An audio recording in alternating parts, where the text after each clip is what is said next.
55 నుంచి 60% మంది ఈ భారతదేశంలో ఉన్నారు. అవునా?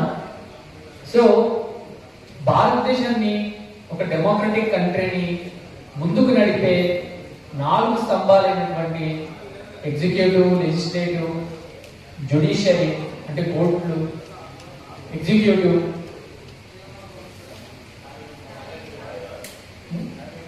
కార్యనిర్వహణ ఎగ్జిక్యూటివ్, పార్లమెంట్, లెజిస్లేటివ్ మరియు జ్యుడిషియరీ అంటే కోర్టులు, తర్వాత మీడియా.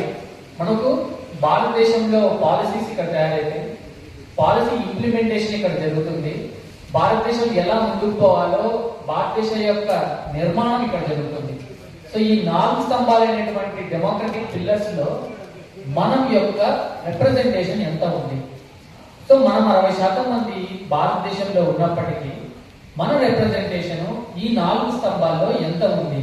నిజంగా మనం ఈ 4 స్తంభాల్లో మన యొక్క రిప్రజెంటేషన్ ఉంటే తప్ప భారతదేశం నిజమైన సమస్య 60% మంది సమస్యనే కదా భారతదేశం సమస్య, అవునా కదా? సో 60% మంది అంటే మెజారిటీ సమస్య. సో మెజారిటీ సమస్య గురించి మాట్లాడే దగ్గర మెజారిటీలు మరి ఉన్నారా?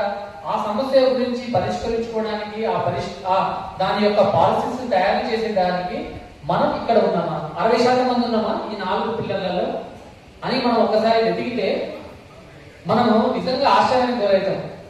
ఈ 4 పిల్లల్లో మీడియా రంగంలో చూసుకుంటే మన శాతం అంటే సిఇఓగా అంటే మేజర్గా ఎవరైతే నిర్ణయాత్మక డిసిషన్స్ తీసుకునే స్థాయిలో ఎవరైతే ఉన్నారో అక్కడ మన శాతం ఆల్మోస్ట్ 2 నుంచి 3%, 0%, 1% ఉంది తప్ప ఈ 4 రంగాల్లో ఎక్కడ మనం 60% ఉన్నప్పటికీ మనం ఎక్కడ రిప్రజెంట్ కావట్లేదు.